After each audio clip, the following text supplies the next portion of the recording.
Hello, folks. Welcome to another edition of Creator News Live. So happy you're here. We have got one of my favorite speakers and friends here on the show, Ryan Koral. Ryan Koral's here. He is an amazing speaker. I met him, a couple years ago at Jessica's Lima conference, Social Media Lima, which, are you going back this year? I assume you are, because it's... I'm going back. Yeah. Are you speaking? They're going to put me on stage. Oh, no. Yeah. Oh, once again. So, he's amazing. Yeah, Ryan is amazing. He owns... I need to come out and see your studio sometime. Like, I'm waiting for the invitation, but he's got a big studio. Is it in Detroit? Is that what I'm thinking? Yeah, it's north. Okay. We're north of Detroit, a little town called Lake Orion. Yeah. And Ryan's been on the show before. We talked about storytelling. We're going to talk about a little bit more about storytelling today, but kind of in like the realm of all this crazy AI stuff that is going out. And of course, we've got the amazing Paul Gowder here as well. Paul, how are you doing today? He's not on a boat. He's got the hat, but he's not on the boat. Not today. We'll be on a boat in 2 weeks. But yeah, it's a great day. It's a great day. Yeah. So I'm going to go ahead and hit go on the podcasting machine, and we'll get started. Paul, you ready for the intro? I'm ready. All right, here we go.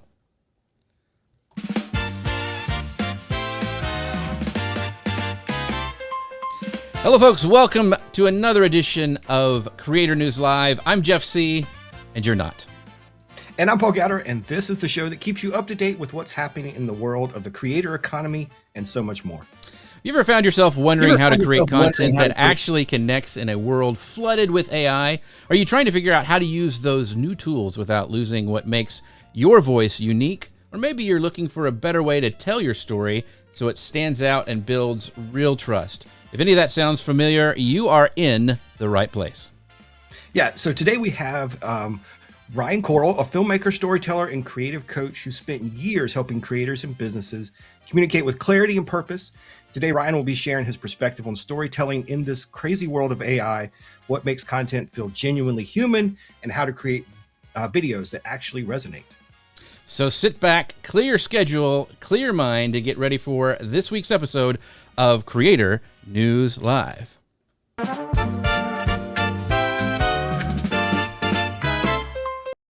Your content's moving fast, but the meaning doesn't last. Ryan Koral's here to say, tell your story your own way.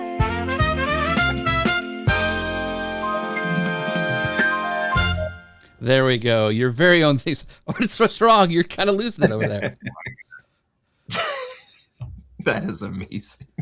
So yeah, we have been doing that every week for our guests. We have a lot of fun with that.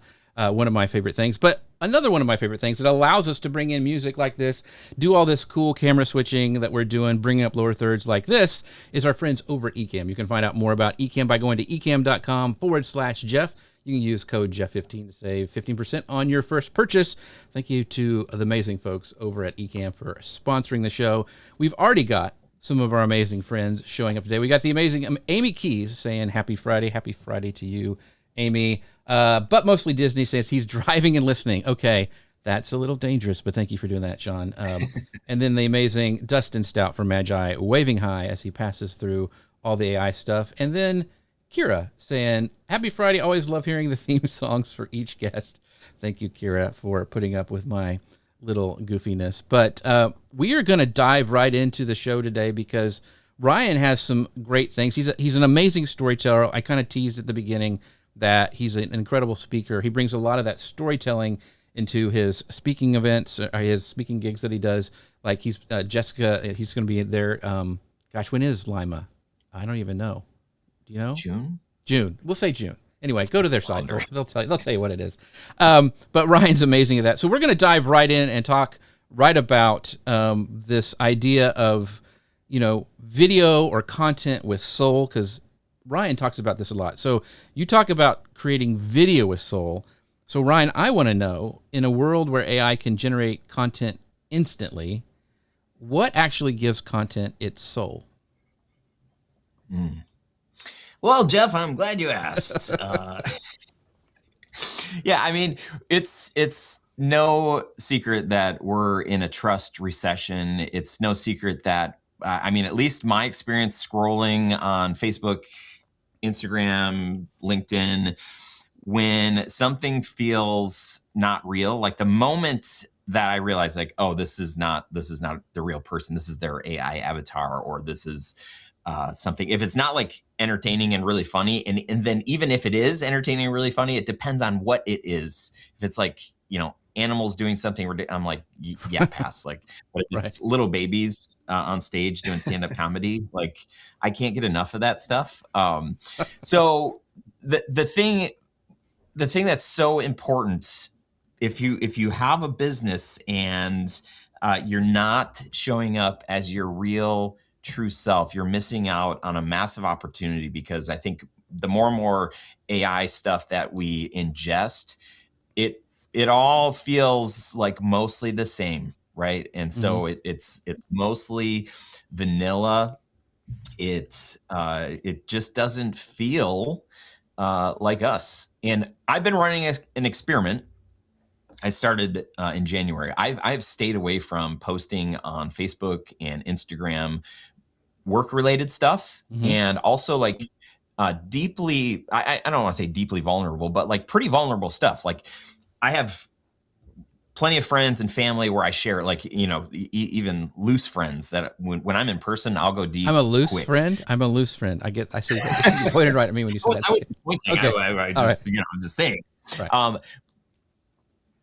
I have hesitated posting stuff like that online. I definitely don't post like, religious or political stuff, because for me to not be able to just have a conversation, right? I'm just going to throw something out and like, we'll just see how people respond to that. I'm not into that. So I started posting, I started a newsletter, and I started posting like real stories of stuff going on in my life, stuff that, things that stories that have been a part of my life, my whole life. And I started sharing those stories. And I have had more people in the last 10 weeks of me doing this, a weekly newsletter. I'm writing the newsletter, and then I'm making a YouTube video of me essentially reading the newsletter. I've had so many people, more people in the last 10 weeks, comments, send me a voice message on Instagram, see me in public and say, like, I've been following, like, keep doing this thing that you're doing. And I'm just realizing that people are hungry for real. It's just like the algorithm, all of the things, we're just seeing more and more stuff that looks and sounds the same. And our story is our differentiator. So actually showing up for the people that you want to serve is probably the best thing that you can do, outside of, going to like in-person events and building trust that way. So, yeah. So I want to follow up this real quick with thoughts from Paul as well. But I just sent out a newsletter where I just said that, like, hey, here's my story. You may not know about me. I did Strolling Magic and was in this Wild West comedy show, right? And I said, tell me your story. Like, what is the thing that people go, wait, what? What'd you say? What did you used to do? And I got so many responses back, and people went out of their way and took pictures. I mean, they sent me pictures of back in the day when they did something. I had somebody, Rich Brooks, who's usually here. He was like, he did the Blues Brothers impersonation act that he went around and actually played live and did that. He had like a cover band of the Blues Brothers. Another guy was another magician who went around. So people want to share their story, and we just don't ask enough. And when you do, oh my gosh, it's so great to connect with people on a whole other level. I mean, I was just shocked with the newsletter. And I know, Paul, you have been doing experiments with, posting kind of real behind the scenes. You're on a cruise ship, whatever. And those are doing really good on Facebook and Instagram. Yeah, I so agree with you. People are wanting more real conversation, real connection. So with all the content out there right now, it's easy to tell, like you said, the baby dancing, the animal doing something weird, the toddler on stage doing stand-up. All those we know are AI assisted. But the tools are getting so good, there's sometimes it's hard to really tell. So, as a filmmaker, what are some of the tells that we can start looking for to differentiate what's real and what's not? Oh man. Well, I mean, the crazy thing is, like, it's like every month, one of the AI apps. It's like, oh, we've improved this and this looks, and C Dance is about to come out. They kind of hit pause on that, but like as soon as that comes out, it's like everything just gets more and more real and indistinguishable. And so that's why I think it's just more important now than ever to show up and to just share the nuances of some of the day-to-day stuff, like stuff that I used to not, I was like, nobody cares about me dropping my daughter off at school and walking home blistery cold. But you guys, it's like I would say the dumbest content, where I just like, it's selfie style. I'm walking, getting hit in the face with snow, and I'm just like, hey, today's going to be a great day. Like, I love walking my daughter to school. She's in 5th grade. This is it. Like, these walks are coming to an end here in a couple of months as she, is going to go to middle school. And, but I've had so many people that are like, dude, I love your walks with your daughter in the morning are just like great content. So when it comes to like distinguishing, I don't know if we're going to be able to distinguish what's real, but the moment that somebody realizes that that's your AI avatar and that's not really you, there's this like, I mean, for me, I'm like, oh, I'm out. Like, no thanks. Like, I feel tricked. I feel duped. If it's clear, like, hey, this is Ryan's AI avatar, and I'm going to pretend like I just dropped Hazel off at school, and whatever. It's like, okay, well, there's content I don't care about, but the transparency, like, this is real and this is not. So I just feel like it feels icky, and that's part of why I think I've held back a lot in my own marketing, because I'm like, I don't want to say something if it's not true. I don't want to say that we helped or we're responsible for $100 million in sales with a video that we did, unless I know for sure that is true. Like, I don't want to just like throw stuff out like that. And that's how I feel with AI content that tries to position you better than you actually are. Because at the end of the day, people are going to find out. Right. And the more honest and open we are about just, hey, I don't have this all figured out. I'm going to make a video. I'm going to leave some uhs and some uhs, some uhs and some ums, some uhs. Wow. Okay. Yeah. That. So, I mean, those are the moments where like, oh, okay, this guy's like, he's pretty quirky and can't talk right. But that's okay. I kind of like that. Or, I don't. And that's fine too. Being okay with like the people that don't want to follow you because for whatever reason, like those aren't your people, right? Mm-hmm. So just show up for the people that get you and that kind of like you. So this is a question. I had this with my daughter. We've talked about this. Like, she'll send me some funny clip, or I'll send her some funny clip, and I think it's hilarious, and she'll go, "Dad, that was AI."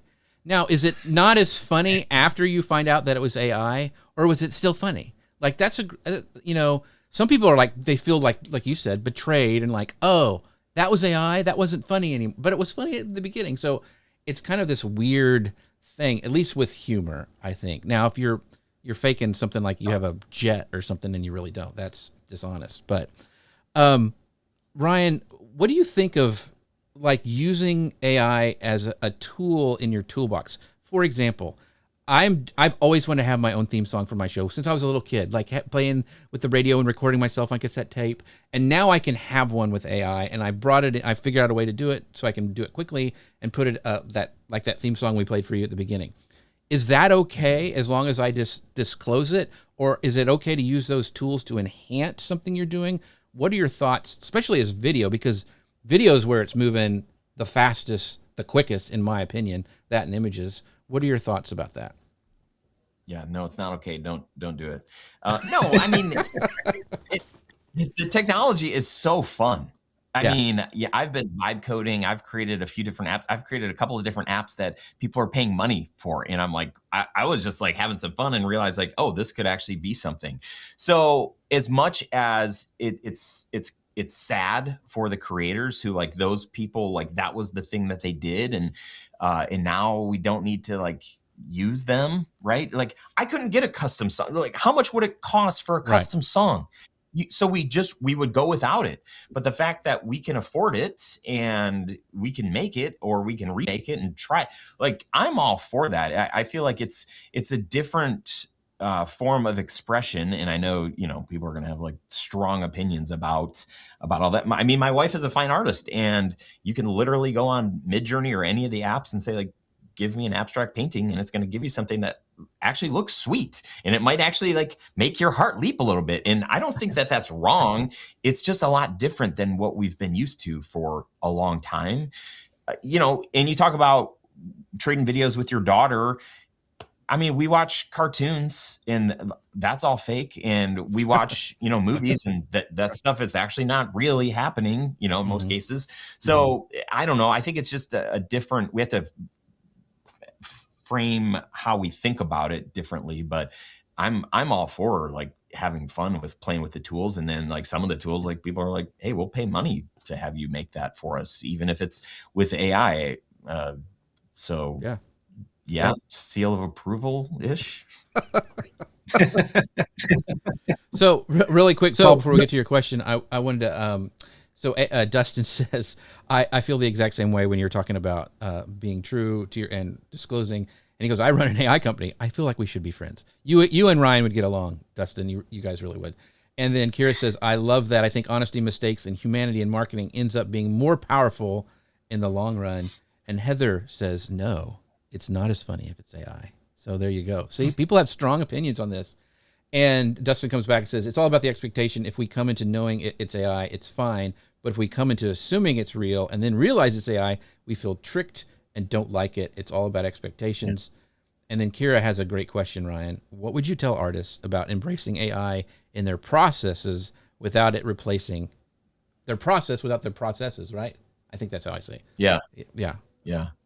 Well, I mean, there are so many elements of the craft that don't require, the actual tool. Like my wife being a fine artist, like if she starts using Midjourney to make her art, it's like, oh, okay, we're missing the point here, right? I mean, as an artist herself, she's like, this is how I express myself. As a filmmaker, for me to sit across from someone and be able to pull a story out that like is going to make people cry, like that's the craft. But what about, I can come up with 3 really good questions. What if I go back and forth with Claude and say like, hey, help me, what am I missing here? Here's the context that I have.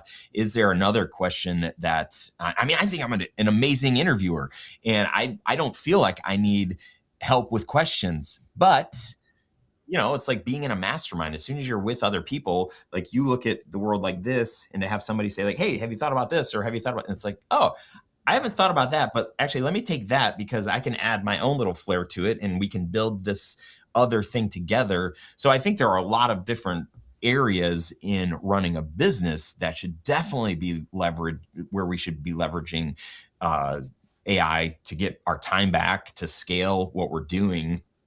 But for artists and for the craft that, that they have, I mean, there are probably some crafts that it's like, maybe there is a core part of the AI that you should be embracing and using. I mean, my wife, she would never say like, yeah, okay, I want to just start selling AI prints instead of doing it myself. Like she would just lose her heart, and then she could do any, she would pick any job. Why would she stay in the art? But it's a tough industry right now for a lot of people, where AI can do it faster, better, quote unquote better.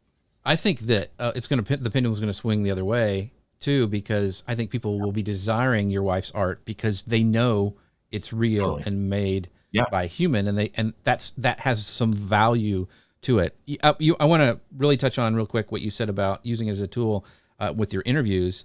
Is I actually, because you've been on the show before, and I kind of knew what we're going to talk about today, but I was able to write my list of questions and like expand on what you said. But I went back and said, hey, here's the transcript of when I interviewed Ryan before. Yeah. I don't want to ask the same questions, so make sure that they're all new. And so it could do all that, and I would never do that. That'd take me too much time, but I can do it now. Totally.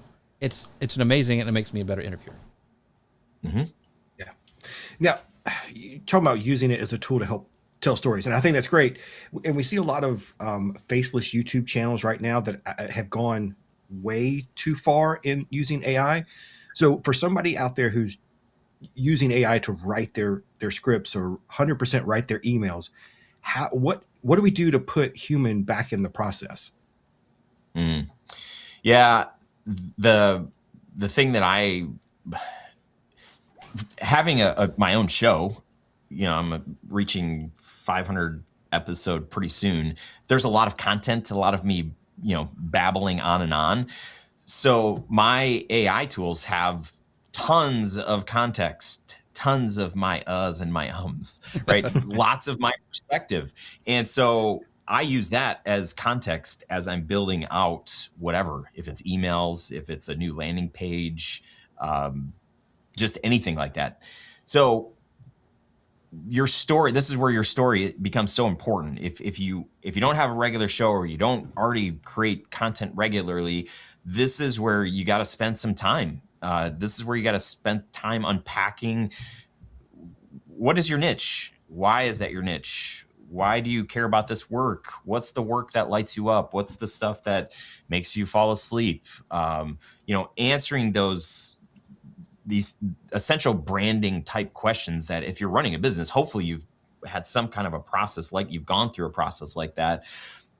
But I mean, really, if you wanted, you could have your AI interview you and just say, like, ask me 100 questions about the things that I care about, the things that make me me, and start there. I mean, I think it's a lot better to do it with a person, because a person can feel your passion and your excitement and say, like, hey, when you started talking about your mastermind group, you lit up. Like, tell me more. Like, why do you light up so much about that? And this other stuff you're excited about, but not nearly as excited about. So I think they're,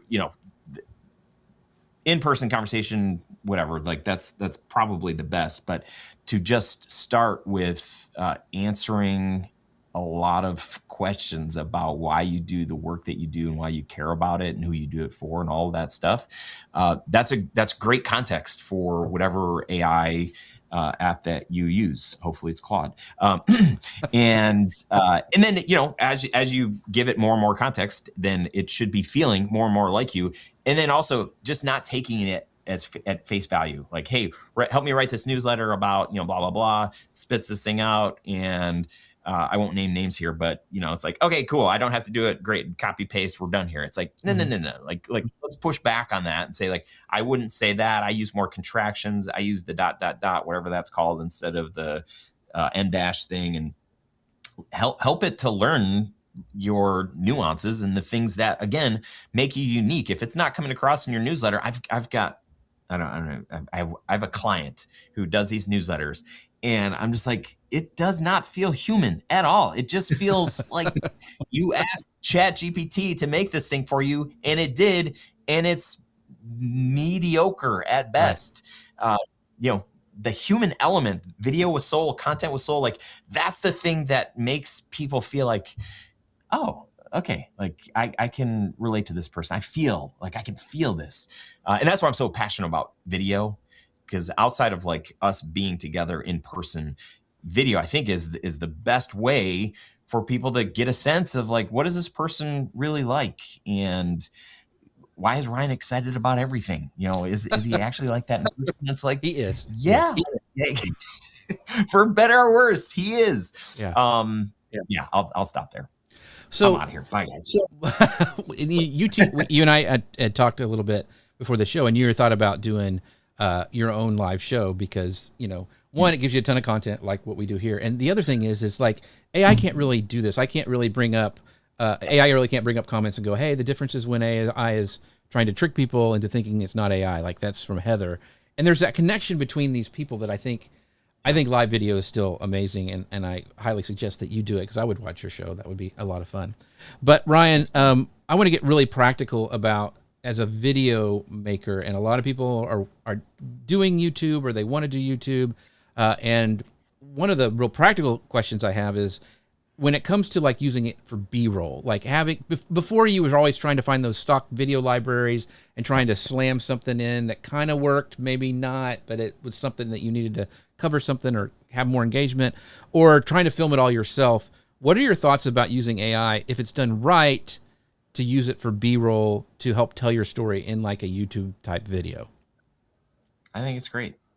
I know. It's like, well, I think that, I lead, I have a mastermind of filled with filmmakers and video production people, and a community of filmmakers that everybody has an opinion on this.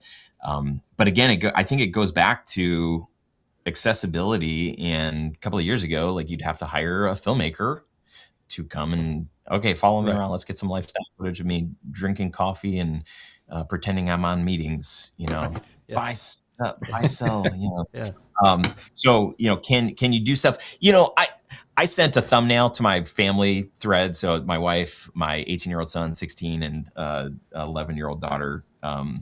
And I just said, hey, does this thumbnail, it was me, but it was run through Nano Banana Pro. Mm-hmm. And it looked, kind of Mr. Beast-ish. And that's what one of the kids kind of made fun of me. And I said, hey, like, what I don't want to do, I don't want it to feel fake. Like, does this at least look like me, like 95%-ish? And what are we talking about? Why am No, I was talking about using B-roll if it's okay for. Oh yeah. B-roll. So I still struggle with like being okay with me having a thumbnail that is AI generated. Like even your GIF of me. Right. Yeah. So I was laughing so hard when that came into my email. Like, oh, this is great. But I'm personally wrestling with it. If you ask me a year from now, I'll probably be more okay with it because I'll probably be using it more, and it will be even better and harder to tell. Like, wait, I can't tell if that's Ryan or not Ryan. And it's a thumbnail. Like, who really cares? The whole point of a thumbnail is to get you to watch the video. In the video. Like, it's actually me, guys. It's not a AI avatar. That's good. So because a lot of people are like, they're very black and white when it comes to it, and for me, I'm able to tell a story better because now I have more colors in my palette, I guess, to use on my brush, because I can do stuff that I wasn't able to do before to tell a story. But I think, like Heather was saying, not doing it in a way that's trying to trick people, but to tell the story and that kind of stuff. Like if I'm making B-roll, and I don't know if you're talking specifically about B-roll of the people themselves or just like any kind of not of the people, not people themselves. Yeah, I think that's that crosses the line a little bit. Yeah. Yeah. So if I was going to say like B-roll of me like walking on my private jet, I don't have. Like that's weird, right? Or standing in front of a jet that's not mine. Like that's just like, why would I do that? But stuff that doesn't feature me in it, like all day long, create that B-roll, right? We got that B-roll. Anybody remember that old YouTube video? That's good. Probably just a video person likes that or knows that. But yeah, I would say like the tools are there. You don't have to use the generic stock footage. Like create like, hey, guy in his mid 40s that's frustrated, banging his head up against the desk because he doesn't want to shoot the video, or like make that B-roll, like go for it. Cool. That was my question, because you're into it all the time, and I wanted to have a little better perspective. So real quick, I wanted to ask the audience. So what is harder for you right now? Is it coming up with ideas or making your content connect? So is it ideas or making that content that actually connects with your audience? I want to know. Let me know in the comments, wherever you're watching from, what your answer is. Coming up with ideas or making your content connect. And now we're going to go into our second section, which is the amazing Paul Gowder has the question about storytelling that drives business. So what are your thoughts, Paul? Yeah, you help people who are best kept secrets in their field, and you help them step into their voice. So what's usually missing when somebody's stuck there, and how do you get them to pull that out? Yeah.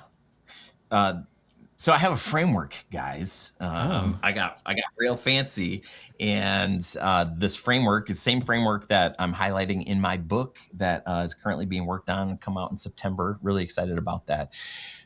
I think a lot of content, it's either, hey, like here's a story, maybe it connects, maybe it doesn't, or hey, here's some content or like how to, or just some information. And it doesn't always lead us to a place. It's not always clear. So the Tell framework, our production company is called Tell Studios. We tell stories. The T in Tell is transition. It's like we're so into our world that it's hard to get our attention.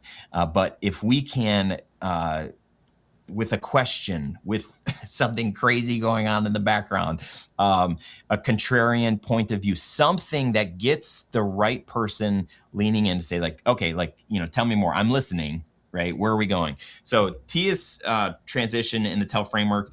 The E is for emotion. And this is like, why do people care about this? And this is where you can share a real story. Like, you can be vulnerable, honest.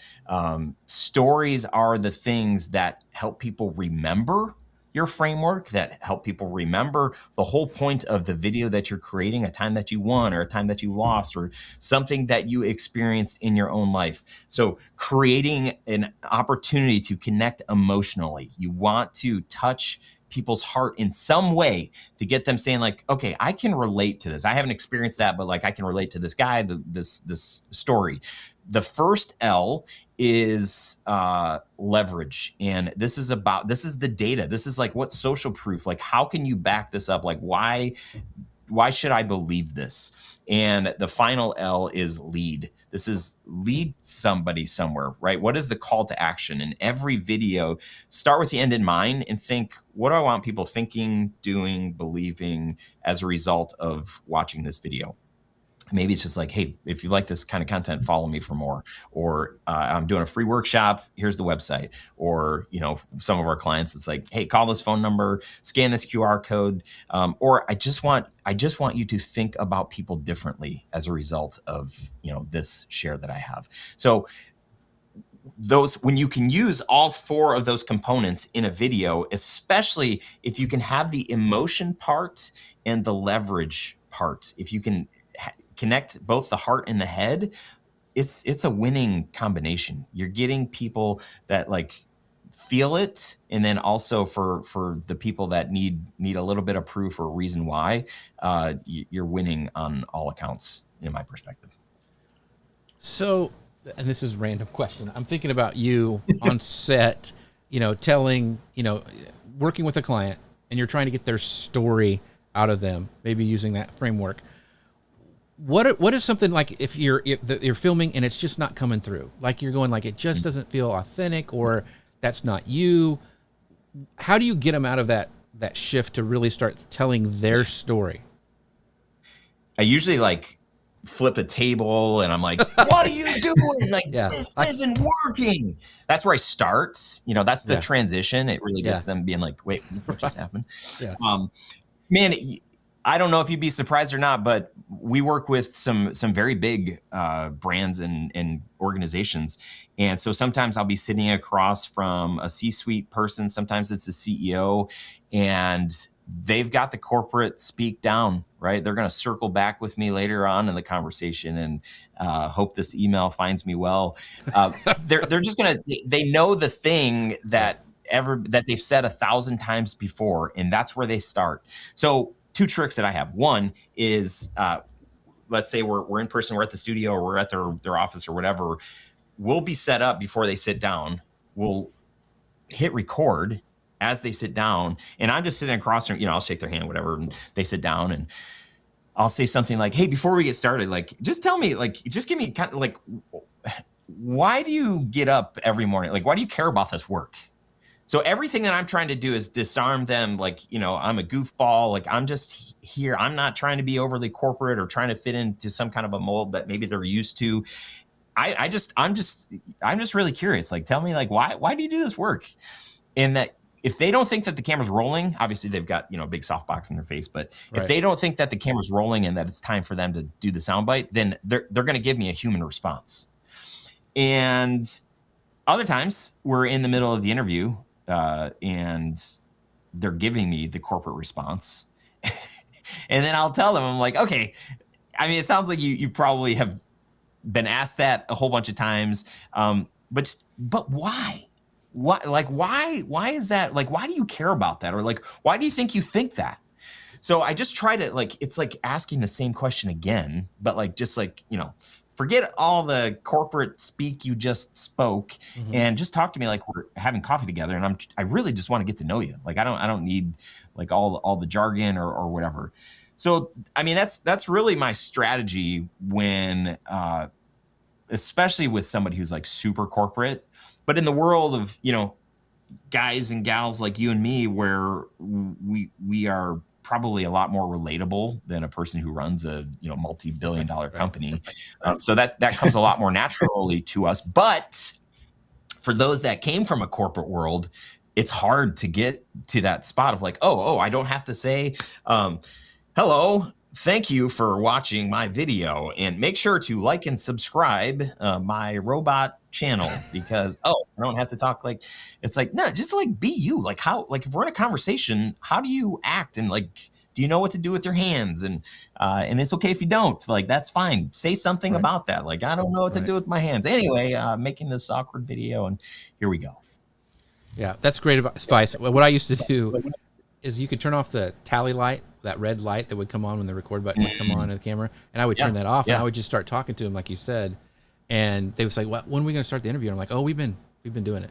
So they're like, we would put tape over the red light so that they couldn't see it.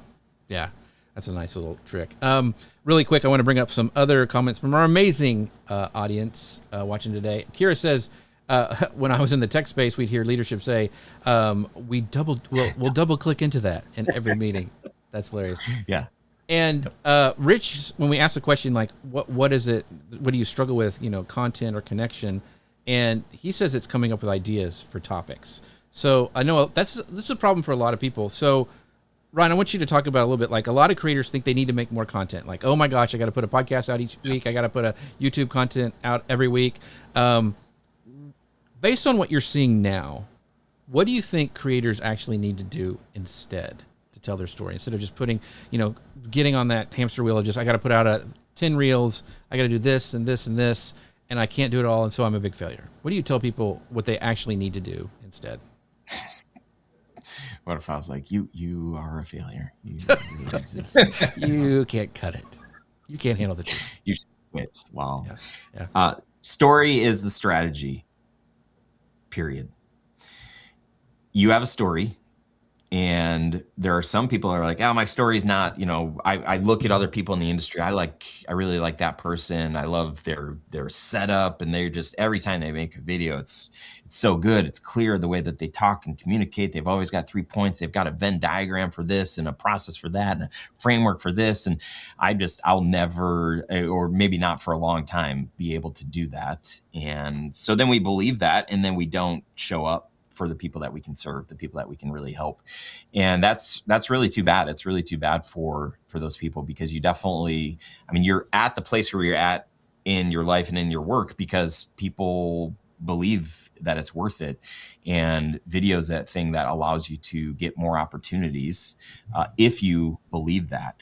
And so I would say at the very, very least, there's a great book, Storyworthy. It's a great one. Storyworthy. Matthew Dix, I think his name is. Brilliant guy. He's like won the most Moth story slams in history. 5-second moments. I did a YouTube video this a few weeks ago, my newsletter. And he suggests that, hey, at the end of every day, look through the day and try to figure out, like, what were the 5-minute moments where something changed? And I've started doing this, and I'm like, it doesn't seem like anything. So an example would be, I share the story about when I was sitting at a table with 5 of the closest friends, my wife, and then 4 other people, and work. This was in 2016. Work was so bad. I was out of money. I didn't know how I was going to pay my team and all this stuff. And somebody asked me a question like, how's work going? And I just broke down. Big surprise. I started crying. I broke down, and my friend Jay said, dude, if you need groceries, if you need help with your mortgage, we're here. This is what, in that moment, I share that when I share that story, I'm usually I'll tear up because I go right to that spot. But that was a 5-second moment in my life, that sentence that Jay shared, and then that feeling that I had, feeling like, oh, we're not alone in this. It's going to be fine. What's the worst that's going to happen? It's just money. Okay.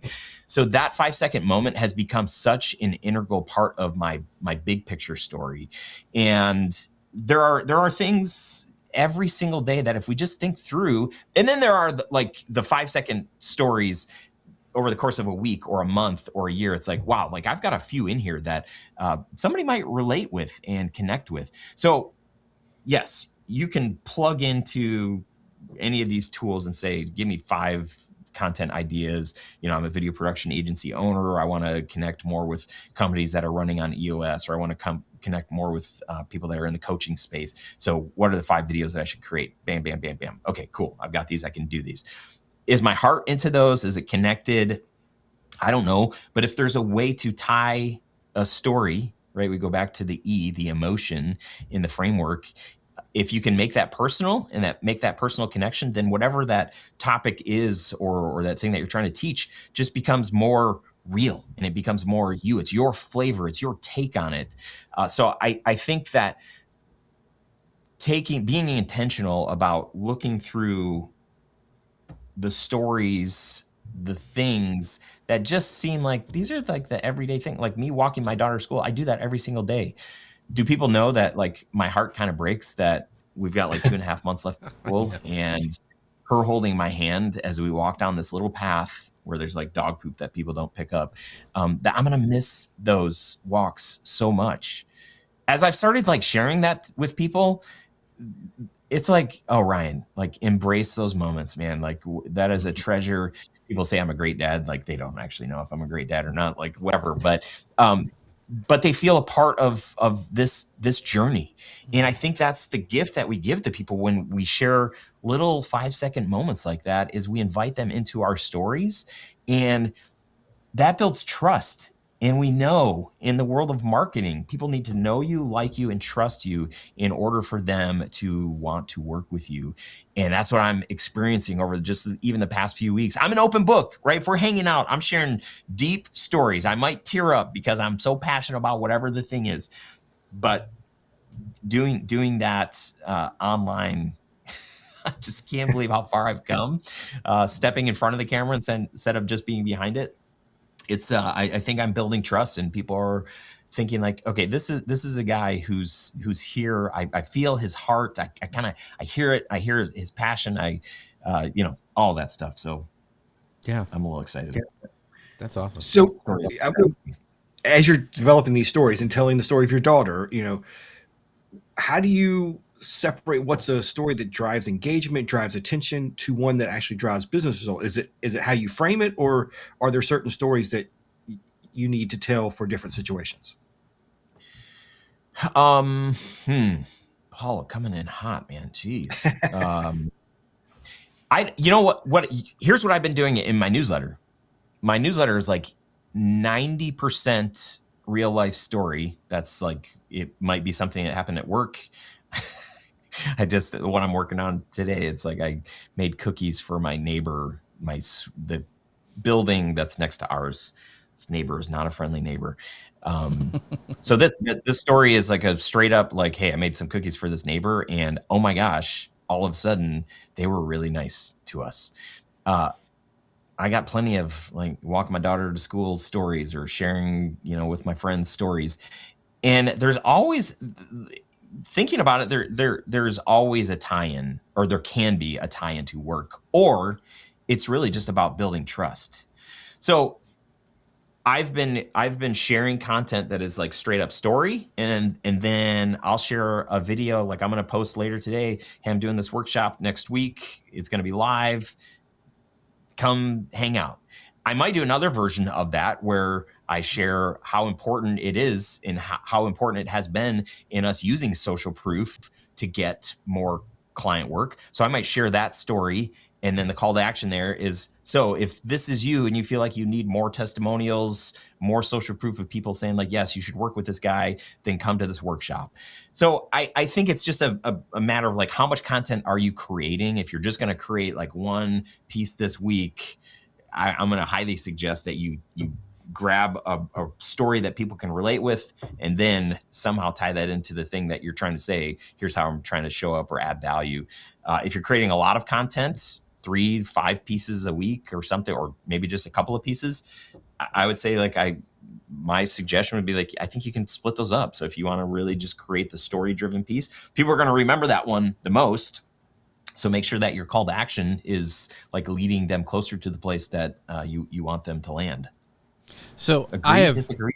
So I want to talk about this a little bit. So I've actually struggled with this a little bit because, I mean, you oversharing and all that stuff, and everybody tells you to niche down, which makes it sound like when you niche down, you only talk about, hey, I'm only a speaker, or hey, I only talk about creating images with AI, or I only talk about live streaming powwows.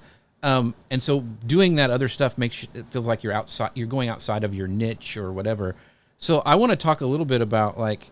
You kind of mentioned how much to do it, but that balance is hard. Like I started carving live over COVID just to have something to do where people could come in, like it was just chill and whatever. And people have asked for me to bring that back, and I never have until a couple weeks ago. Katie Fox and I from Ecamm, she crochets, I carve, and we do that. We're doing it every Friday at 1:00, and we just talk. It's like carving, crocheting, and conversation, right?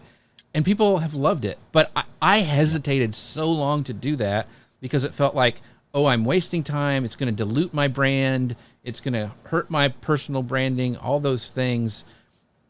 If somebody wants to take first steps, Ryan, to do what you have been doing and doing this experiment, what would you suggest to do? Just like one post a week that has nothing to do with work, or does it matter?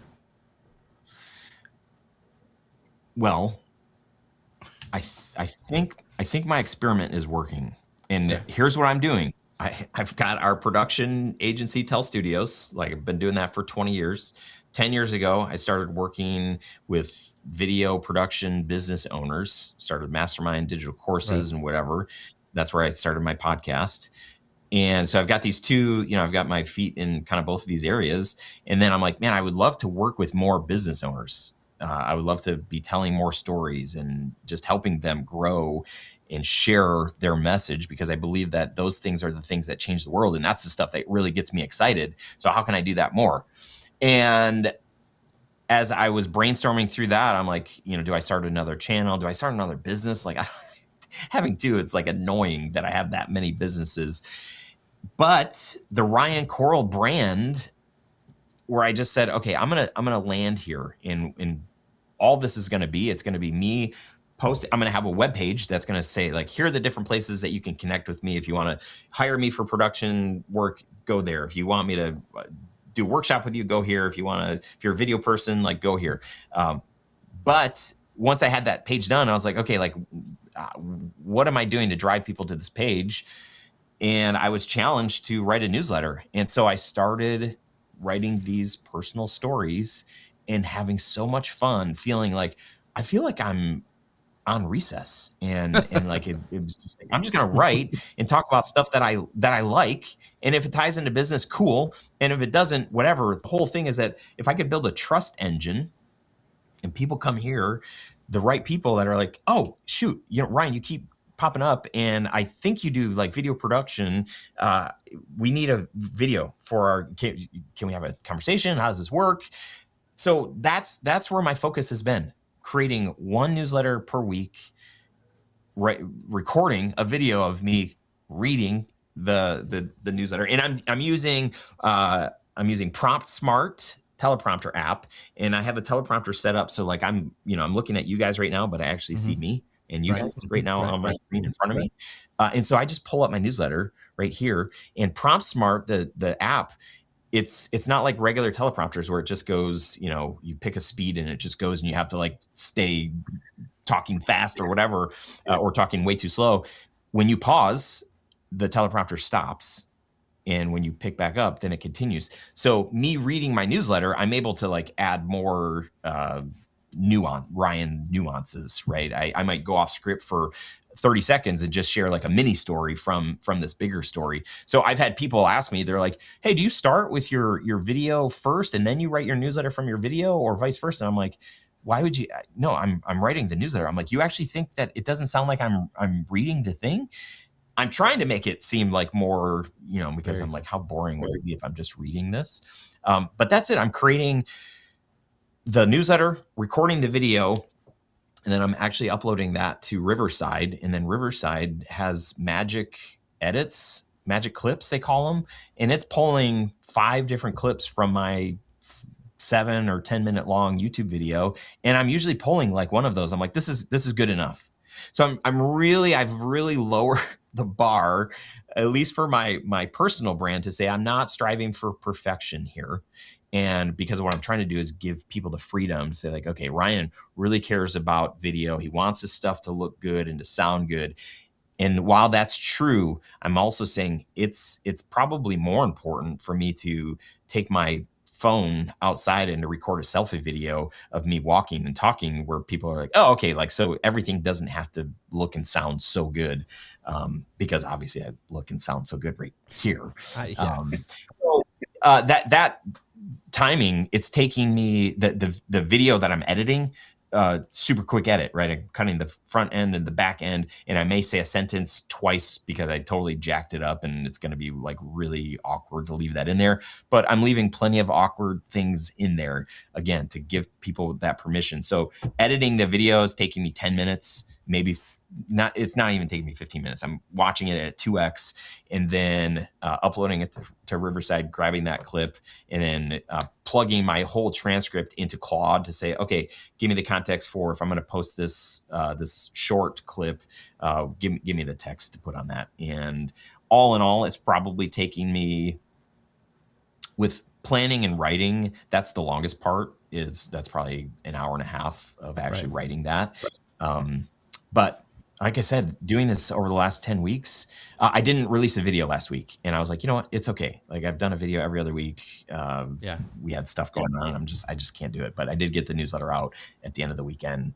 Usually they come out Saturday morning, but it is building a ton of trust, where I feel like now I can show up on those other platforms that I haven't been on, Facebook and Instagram, to say like, hey, I'm actually doing a work thing, and if anybody wants to join. And I feel like I've built a lot of trust, and I already have a lot of trust with, family and friends that are on there, obviously, because they know me. But for the people who, been my loose friends on Facebook, building trust. Yeah. So I'm going to steal that idea, and Paul probably will too. That's a great idea, to read your email, but then expand upon it and have another piece of content to it, because I love email. I have a great email community. If you guys want to join, jeffc.com/news. And your emails are so good. Sorry, I interrupted, but get Jeff's emails. I'm sure Paul's are great too, because Jeff did say that they are. But yeah, Paul taught me. Where you get your emails at, Jeff? jeffc.com/news. And by the way, we're pulling all this stuff up by our friends over at Ecamm. By going to ecamm.com/Jeff, you can save 15% by using code Jeff15. They are the amazing sponsors of the show. But I want to make sure, before we get off too much off the subject, because I have so many questions for Ryan. He's such a great communicator, and he talks so much in the language that I like to listen to. But I want to know what are you struggling with putting together content right now? Is it like being clear? Is it clarity? Is it consistency? Like, Ryan's putting out a thing every week. Are you struggling with that? Or is it your confidence? You're like, I can't get on camera. It just makes me feel icky. So is it clarity? Is it consistency or confident? Let us know where you're watching your answers down below. But I wanted to spend this last couple minutes talking about your proof workshop. And this is amazing because Ryan has given us, if you use the code JeffProof by going to this website at proof.tellstudios.com, he's got a really cool course that he's putting together. But I want to talk about this proof workshop. So why did you create it? Like, what problem were you seeing over and over that made you say, I need to build something specifically for this?